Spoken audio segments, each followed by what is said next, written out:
should be started before the end of this year. So having said this, let me come to the more concrete topic of this session, which will take up the next 53 minutes. We're talking about the way to peace and justice, economic and legal instruments.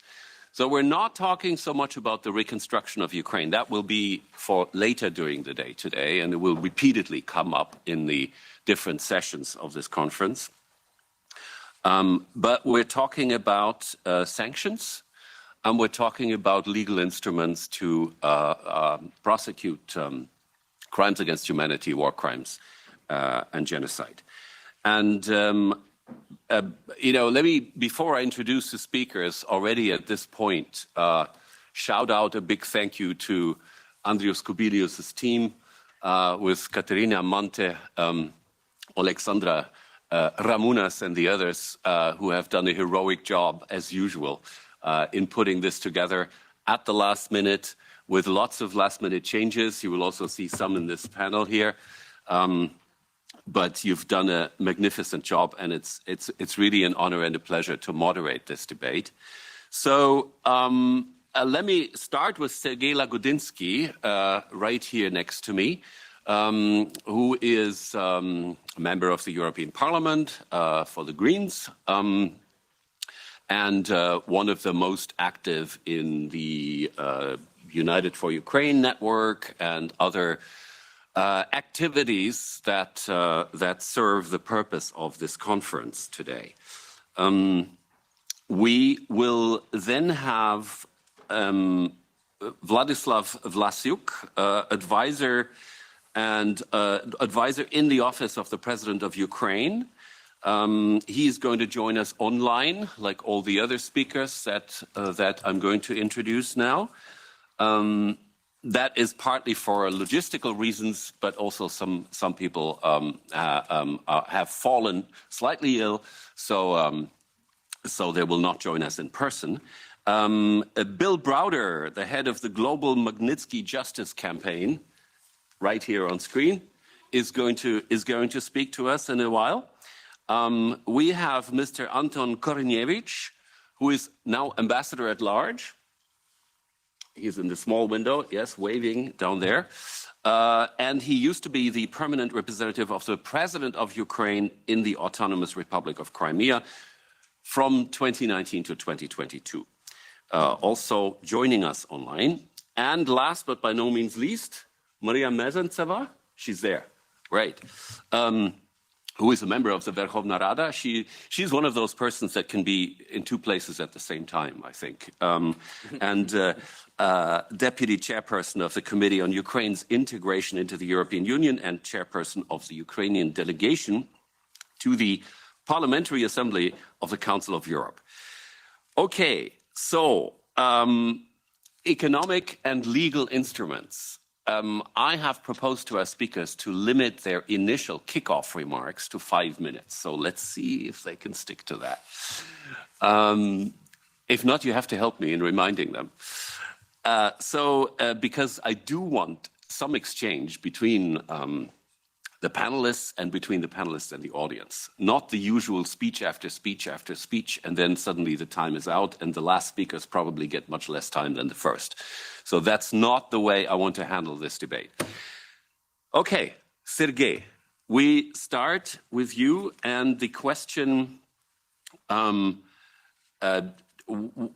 sanctions and membership perspective, how do they all interact in bringing about justice and peace? Thank you. Thanks so much. And it's great to see so many friends. Unfortunately, online, Bill, I wish we could have met in person. And of course, Maria and Anton, Vladislav, it's great to see you here and to be able to interact digitally. I think that the point that you're raising of interaction between the accession process and the legal tools that we are desperately using and looking for using now is an important point.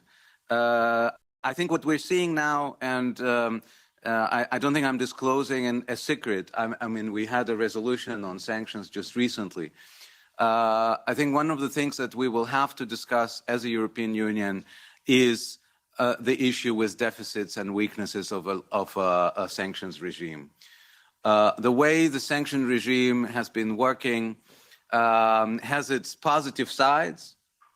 And the positive side was definitely the unity, in a sense, of how, with all the problems that we're having with Hungary and sometimes other countries, but the general push, the general trajectory was the right one regarding the economic and other sanctions. We already start having question marks, and I'm sure that Bill would be able to add, once it comes to personal sanctions. And what we've been witnessing is, at least from my perspective, is a black box sanctions mechanism that produces results that in both directions, both in the direction of identifying the targets and releasing the targets from responsibility, in a very strange and unexplainable way, instead of following recommendations and very clear lists provided by people like Bill or others. I don't need to, Navalny Foundation or whatever, or our Ukrainian partners. This is something that I think is one of the weaknesses, that it's on the one side a black box, and on the other side something that we consider to be strength, that we are a rule of law space, but rule of law often means also constraints. And if you have a black box on the one hand and maybe lack of professionality on the one hand on finding the right arguments, example, mother of Prigozhin, where it is very clear that her role is essential as the head of a foundation. And I'm sure that the money in this foundation is not something that she has been able to save from her pension throughout years of living in St. Petersburg. And yet, if you don't do the homework on the one side and you do not prepare a solid case, then in a rule of law system, you are forced by courts like European Court of Justice to release them from sanctions regimes. And this is the disbalance that I think we need to address, maybe in times of peace, and I hope that the time of peace will come after the victory of Ukraine, on which I believe, and I don't think we should ever make any sign of doubt from that. It is important to emphasize this, but we need to discuss this. Another issue is, of course, the issue of assets, and we can elaborate this during the discussion. Because we are rule of law, but also because member states are hesitant to make a clear political signal. One example, I'm a rapporteur in one of the committees, but also shadow rapporteur on the confiscation of private assets file, where I personally put links that would allow us to address the issues of Ukraine when we're talking about confiscating of private assets of criminals, like those who are evading sanctions.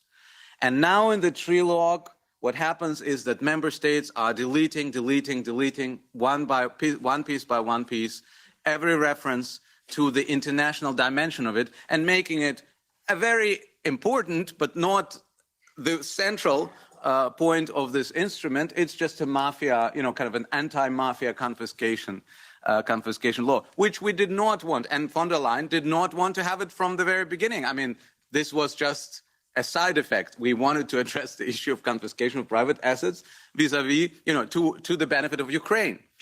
So these are the two examples where we need a clear political, but also legal guidance and agreement on what our goals are. And our goals are not just to please ourselves or our lawyers, but to also shape international relations for the future with legal means. And this is a different one, rather than just sitting here and think that, we are the saints because everything is legal in our European Union. Thank you very much. We can discuss later. great. Thank you, Sergey. So, I mean, clarity and professionality as the necessary ingredients to a strategy which otherwise, under the conditions of rule of law, will become weakness when it comes to sanctions and how to bring about peace and justice. Okay, let me now turn to Vladislav Vlasiuk, the advisor from the Office of the President of Ukraine. Vladislav, you're there, only in a small window. Could we have him on a big screen? I'm fine with a small window.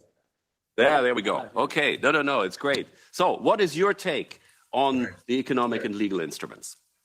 Thank you very much. Thank you. This is very distinct honor for me to be here and speaking before you. My name is Vlad. I'm doing mostly sanctions. I've been doing sanctions since the very beginning of the full-scale invasion. And some of you probably seen me already in the parliament and in some other Brussels and Strasbourg buildings. So this is kind of also my part of responsibility to make some road shows and to come to the capitals and to push for the sanctions. And I think that I next week will be also traveling, starting my trip with one of the most interesting recently capitals, which is Bratislava. We'll see. And anyway, speaking of sanctions, I think that the sanctions, it is the only alternative to the weapons, the only alternative way to stop Russia. So you either help with weapons or you do the sanctions. These are two ways, and there is no third way to stop Russia. This is that simple. So given that, we've been pushing for sanctions. We've been also sharing a lot of documents, evidence, suggestions, recommendations, especially our international group of experts, which is so-called the Yermak Makfo International Group of Sanctions. So you probably heard of us. You've probably seen our documents and recommendations on sanctions. And again, we are very much grateful to all the partners who were listening to our recommendations and pushing the sanctions. And I think that the level of sanctions imposed against Russia is unprecedentedly high, and it really has a lot of implications against Russia, against Russian economy, and that is really good. Having spoken that, I do not hesitate to speak of some problems we do face with the sanctions. The biggest issue or the challenge is that Russia is adapting to sanctions quicker than the civilized world is imposing sanctions and enforcing the sanctions. So these are two different streams. One is to impose sanctions, another is to enforce sanctions. And I think a lot of you know that since, I guess, February this year, the discussion in EU has gone mostly about the implementation of the sanctions, the enforcement of sanctions, and this is probably kind of very much political discussion because enforcing sanctions is yet very much about the every single EU member state, not about the EU level. That can be changed, but this is entirely up to the EU Parliament, and I think that there are already some discussions about having some, I don't know, maybe the only common agency on sanctions in Brussels or something like that. But again, this is very much on the side of the parliament. And I do think that the efficiency of the sanctions, both imposing and implementation, is very much important as of now. What I think the EU Parliament can also do, it is always keep the pressure on the politics. It might also work out to focus on very specific certain areas like nuclear energy, or like other selected topics like diamonds or family officers or the enablers of sanctions circumvention. So again and again, this political pressure, I can certainly say that it really helps to push for more sanctions against Russia. And as I've previously mentioned, the sanctions is the only alternative to supplying the weapons. So given all that, I do think that the sanctions does have some implications, very painful for Russia. And some of the policies about implication, the new sanctions, could be changed possibly. I think that can be like the extraterritorial application of the sanctions. I know that this is very discussable topic, but in fact, the EU can now also start with doing some of the extraterritorial sanctions. So this is also kind of a very interesting area to discover. Then this is the already mentioned by Sergei, the individual designations or individual sanctions. Again, probably the criteria are a little bit too tightened on certain categories of individuals, and this is at all not easy to sanction, like the propagandist. One of the main priorities for Ukraine is to have all the most important Russian propaganda sanctioned, and I think you certainly understand why it is a priority. But speaking from the legal perspective, this is almost not doable given the EU legislation on individual sanctions. So these are just some points for consideration. Please think if there are any room for any discussion on these topics. And again, we are here very much thankful for all the support, for all the sanctions packages we've had so far, and looking very much forward to the next, the 12th sanctions package. Thank you very much. Thank you. Thank you so much. Major takeaway, the European Parliament needs to keep up the pressure and especially focus on implementation and enforcement, enforcing the sanctions. While, of course, recognizing limits, especially when it comes to individual sanctions. Next speaker, Bill Browder, the head of the Global Magnitsky Justice Campaign. Bill, what is your experience from the US in initiating such an impressive and effective global campaign against Russia? Well, Bill, the floor is yours. Thank you very much, and apologies that I'm not there. I'm coughing and spluttering, and so I wouldn't want to infect you with whatever terrible thing I've got. First thing I want to say is that any Russian who tells you that sanctions aren't working, we're not affected by it, is lying. They absolutely hate sanctions in Russia. It's the worst thing that could happen to them. It's really a huge problem for Putin, and I can tell you the way that I know this more than anything, which is that I was the canary in the coal mine a long time before we saw Putin doing what he's doing in Ukraine. I got to see it close up with the murder of my lawyer Sergei Magnitsky and the cover-up that Putin perpetrated, and that murder of Sergei Magnitsky led to a campaign to get a piece of legislation passed called the Magnitsky Act, and the Russians did everything they could to try to stop the Magnitsky Act from happening. And when they couldn't stop it from happening, they just went crazy. They went out of their mind, and they banned the adoption of Russian orphans by American families in retaliation to the Magnitsky Act. Putin made it his single largest foreign policy priority to repeal the Magnitsky Act. Putin sent an emissary to Trump Tower in 2016 after Trump was nominated before he was elected, begging, if he becomes president, to repeal the Magnitsky Act. And he's come after me, chasing me all around the world with Interpol arrest warrants and all sorts of other nonsense. They hate these sanctions. They hate these personal sanctions more than anything. And don't believe for a second that they're not working. They work. Now, having said all that, let me tell you where they don't work, because this is really important. And I've seen, I'm probably the world's expert on what works and what doesn't work, having been at it for a lot longer than almost everybody else in the world. The first thing that doesn't work is that the United States first passed the Magnitsky Act in 2012, followed by Canada in 2017, followed by the UK in 2018, followed by the EU in 2020, Australia in 2021. There's now 35 countries with Magnitsky Acts. However, none of these legislative frameworks overlap. They're not conformed. So you can have, and this is not just with Magnitsky, it's with Ukraine sanctions, you can have a person sanctioned in the US, but not in the EU. You can have them sanctioned in the EU and not in the UK, and so on and so forth.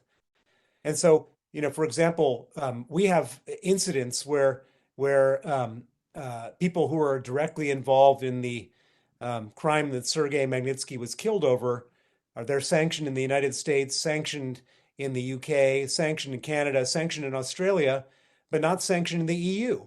And we have travel records that show that they regularly travel to the EU. How is that an effective sanction?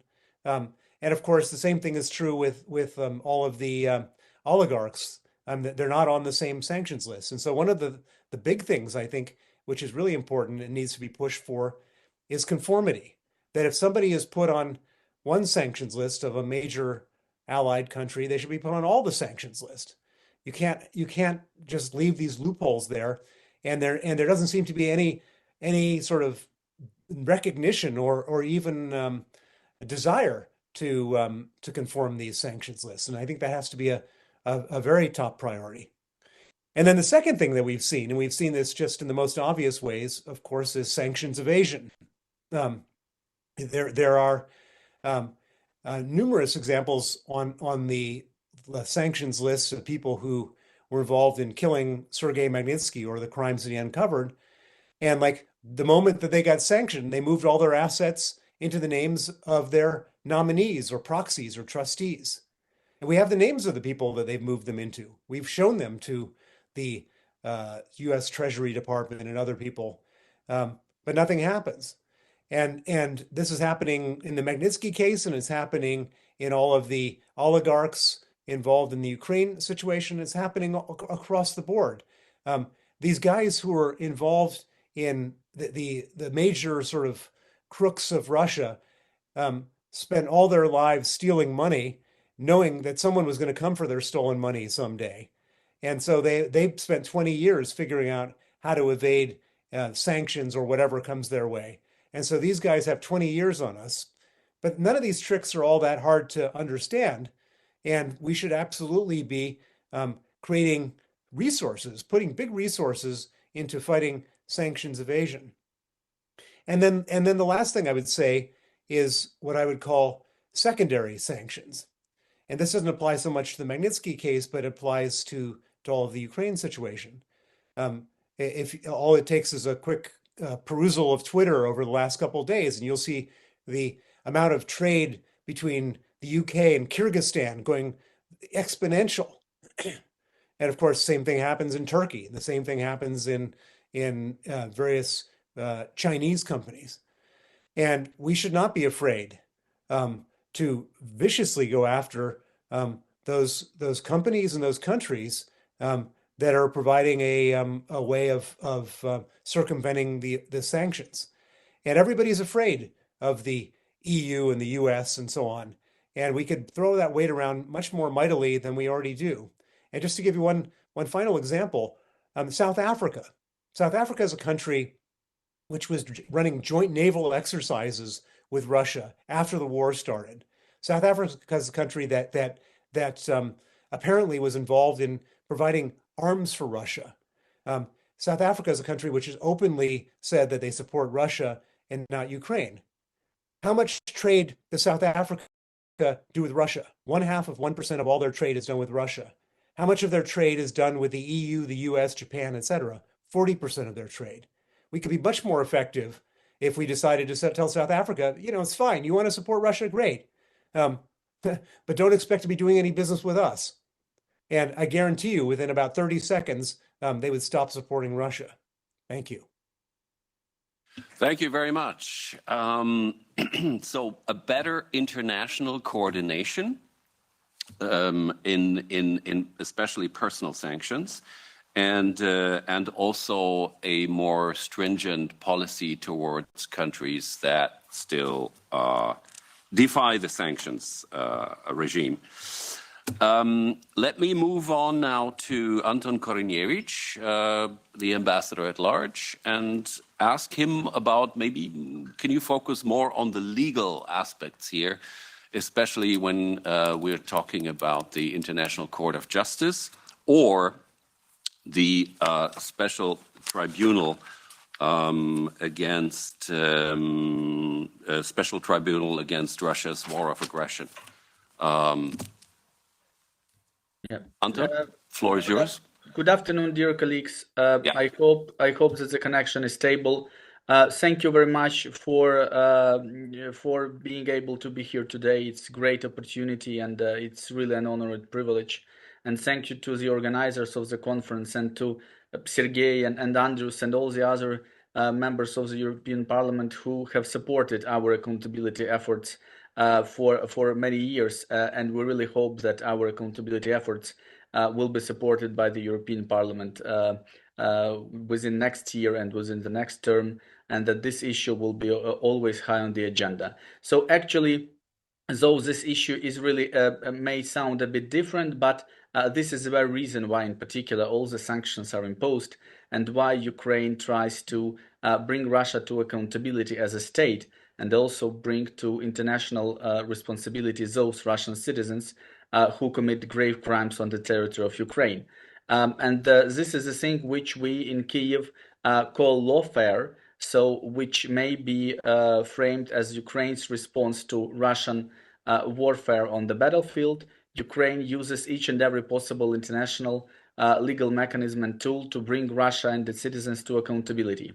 And two of such mechanisms, which we already use now, one of them, and another one we try to establish, are the International Court of Justice and the issue of establishment of the Special Tribunal for the crime of aggression against Ukraine. In relation to the International Court of Justice, as of now, we have two cases against Russia in The Hague. One case was started before the full-scale invasion in 2017, and it deals with the violations of the International Convention on Elimination of All Forms of Racial Discrimination in relation to human rights violations in Crimea, in relation to ethnic Ukrainians and Crimean Tatar indigenous people, and the International Convention on the Suppression and Financing of Terrorism. This is a case which, and it is important to emphasize and to underline, has already been heard by the court on the merit stage this year in June. And as of now, we anticipate to have the judgment of the International Court of Justice in this case, hopefully quite soon.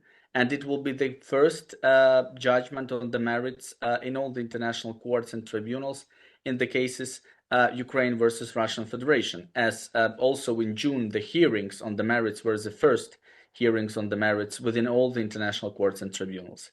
Our second case in the International Court of Justice against the Russian Federation deals with allegations of genocide.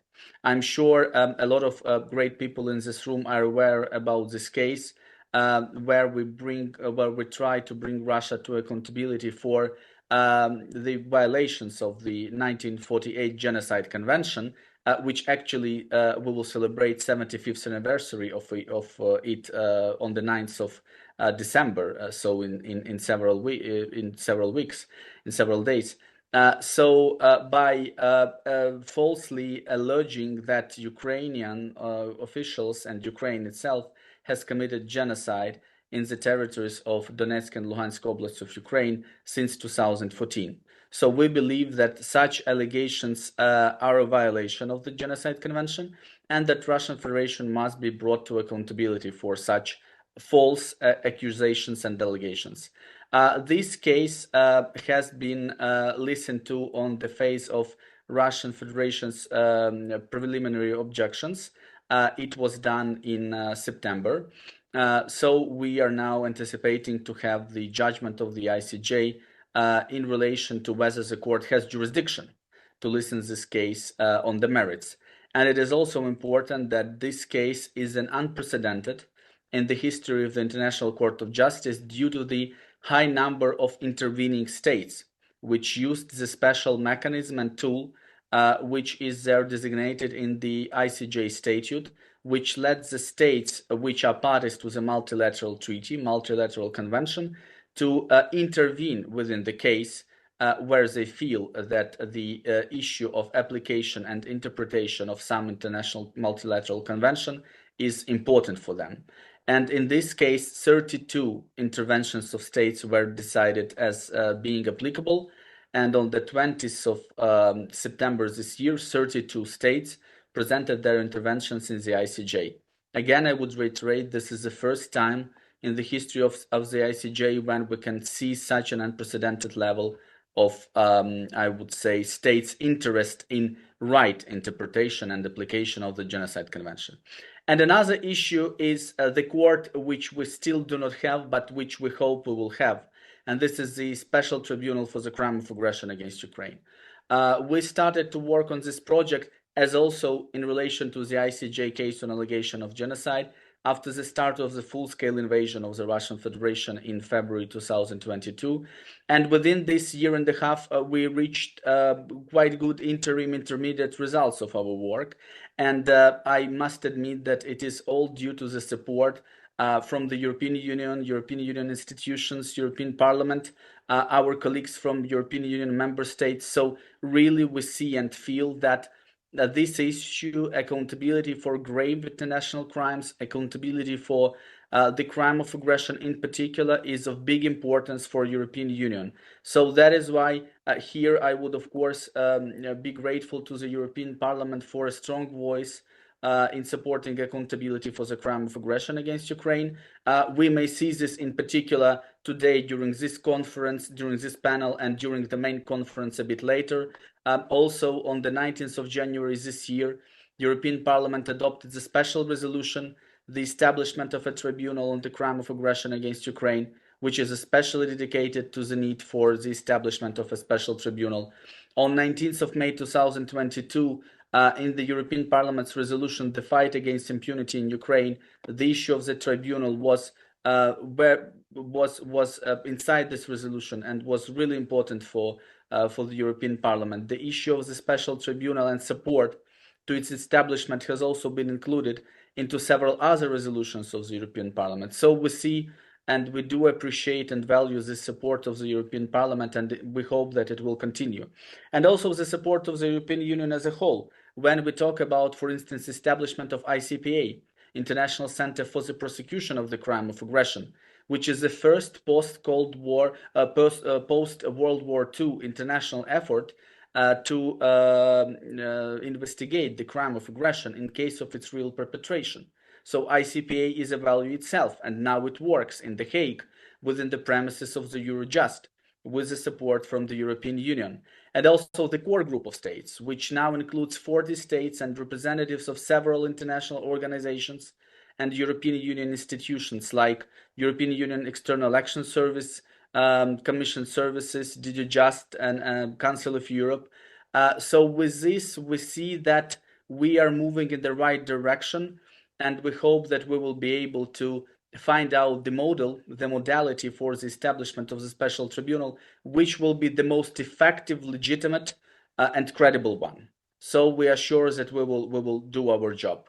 And again, we are very grateful to all our partners, friends, and colleagues who support us on this track. I thank you.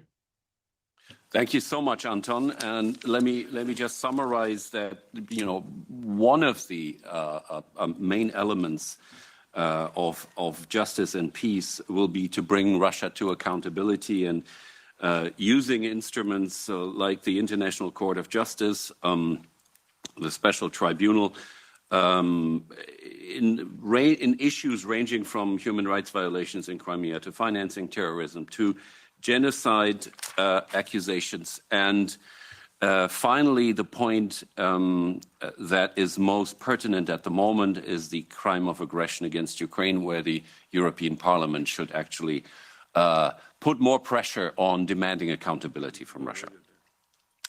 All right. The last speaker for our kickoffs is Maria Mezantseva, and she's with us online. Maria, what is your take on the legal and economic instruments? Thank you very much, friends. I'm so honored to be with you. I'm speaking from not very famous, but I think it's an incredible place, Vaduz in Liechtenstein. And Liechtenstein is going to chair the Council of Ministers, Foreign Affairs of the Council of Europe for the next 6 months. That's why we're here, and that's why I'm not physically present in Brussels. On February 22nd, 24th, 2022, the most wanted wish I've had back then is to start talking about justice, because not knowing how long the full-scale aggression would last, we knew from the very start, with Anton, with President's office, with international lawyers, with all the team who worked on a special tribunal, but not for the crime of aggression, but not only, that justice has to prevail. Almost 20 months passed since that day, and we're still working on a daily basis. What are the contributions, conclusions, and challenges currently in front of us? To make it extremely simple, we're talking about the paramount crime, so the invasion into Ukraine, which Russia conducted in actually March 2014. And this is confirmed by the decision of the European Court of Human Rights in Strasbourg in January 2023. So it took us 8.5 years to have this decision. Let's go further. It produced numerous war crimes of different kinds. The damage of infrastructure, properties, sexual violence, forcible disappearance of civilians, the genocidal actions of deportation of children, which ICC took care of, and the warrant for Putin and Lvova Belova is already there. And recently, Armenian Parliament has ratified Rome Statute, which is also unprecedented. So the progress is constantly there. But while ICC is helping us to deal with the war crimes, crimes against humanity, genocidal crimes, we really have to take care about the paramount crime, which is the crime of aggression. And Special Tribunal addresses this issue. Being here and looking at the situation, because Council of Europe was one of the institutions coming in front of defending this case. Further on, there were resolutions of European Parliament, Parliamentary Assembly of the NATO, OSCE Parliamentary Assembly. Everyone repeated that it's needed. And currently, our ambassador at large, Anton Korinevich, takes part in the special core group, which already elevates us to the level of government. So now it's the ministries of foreign affairs who are discussing what would be the formats of this tribunal.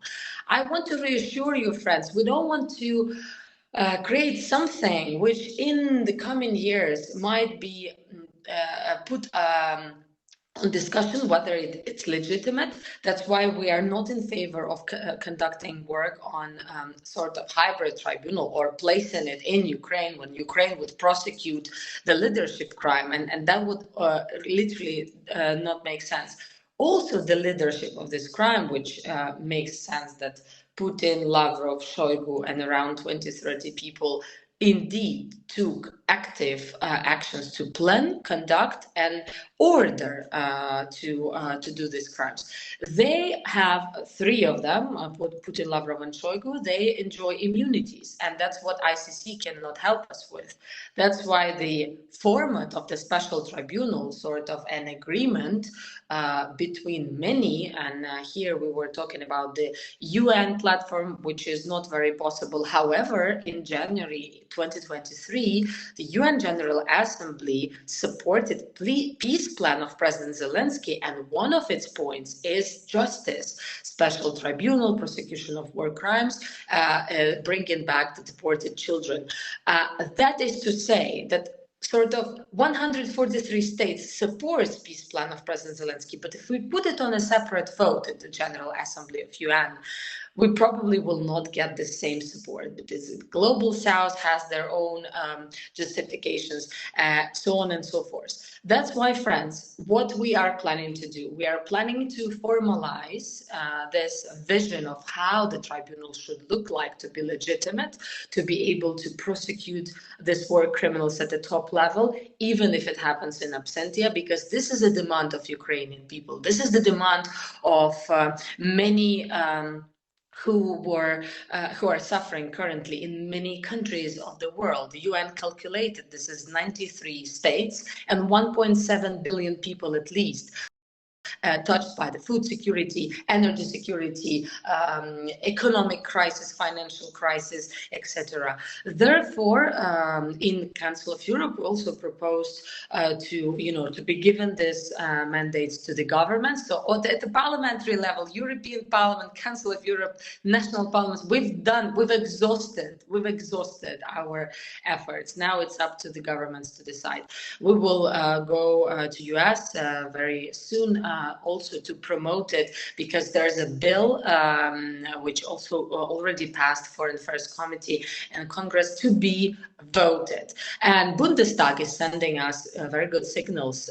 Just a couple of days ago, we received information that there will be finally a vote of the Bundestag. Bundesrat, by the way, voted it already for the setting up of the tribunal. Last but not least, friends, we also work on the bringing back the illegally deported children, which is also a mass crime. We are talking about 20,000 cases minimum. We brought only around 400 children, and these efforts are conducted daily basis by president, by head of presidential office, Mr. Yermak, other people who are involved, ombudsman, etc. Yesterday, we had a confirmation to set up ad hoc committee in the Council of Europe Parliamentary Assembly for the work of the breach of the rights of children and bringing them home. And last but not least, friends, I'm dealing with different kind of sanctions together with you, dear MEPs, since 2014. I felt like a parrot when my colleagues, other representatives of NGO were also participating in discussions and constantly calling for the SWIFT sanctions, for the diamond sanctions, for oil and gas sanctions. Currently, in 11 packages, in some ways we have it. However, in the Council of Europe, we suggest to create a separate database and separate platform for individuals, companies, and states who avoid or help to avoid sanctions. That's also important to know. We have to know them in let's say, publicly. Another interesting point is that not every company has an opportunity to leave easily Russian Federation. And it's interesting, I recently found out from, for instance, the Raiffeisen Bank Aval case, that they have requested the government of Russia to leave, but they don't let them. So it would be like Carlsberg company who would just be given away their economic items and production on the spot in Russia for free. Okay, I'm going over the time. I know that's what I usually do. Franz, all I want to say is that this daily work is not finished. We still have Latin America, African states, Middle East, Far East, the countries who don't feel the same like we do in the subcontinent of Europe for these matters. We need to bring these cases in a different type of stories and to progress with justice, because if we don't set up the International Tribunal for the Crime of Aggression, that is sending bad signal to all those dictators. And by the way, Council of Europe resolution says that Russian president is a dictator, illegitimate from day 2 after his current vacation finishes, and Russia is a dictatorship itself. So all the other dictators in the world has to know they can't invade, they can't annex territories, and they will be punished. So thank you for tweeting, posting about this, and shaping the new emerging international law instruments. Thank you very much. It's an honor. Thank you, Maria. Very, very important remarks, and the one that I would take out, because it does stand out, is the reference to the Global South, because the real challenge is not parliaments in the West like this one here. The real challenge is the accusation of hypocrisy by the Global South, especially since the beginning of the Gaza war a couple of weeks ago. I find that accusation hypocritical in itself, but here we are. That is what we should exchange ideas on, and thanks for bringing our attention to this. So we've got less than 10 minutes time, folks. So I would say 2-3 remarks or questions from the audience. It can be remarks, but it has to be short and snappy. And please introduce yourselves. Even if I know you, the rest may not know you. So who is going to break the ice here? Or is there someone? Yeah, okay. Madam, here, right in the first row. Hi, my name is Mariam Lambert. I'm from NGO, France Feeding Foundation. I'm very interested by the speech of Maria Medzentseva. Sorry for the pronunciation. So I'm constantly working on bring children back from Russia with Vlad as well. And one of the questions that comes to my mind when you talk about sanction, so your president has announced that there were about 37 organizations who would be sanctioned, which has an impact on deportation. The question is, would you extend those sanctions to the family who are, the foster family who are adopting those Ukrainian children illegally as well?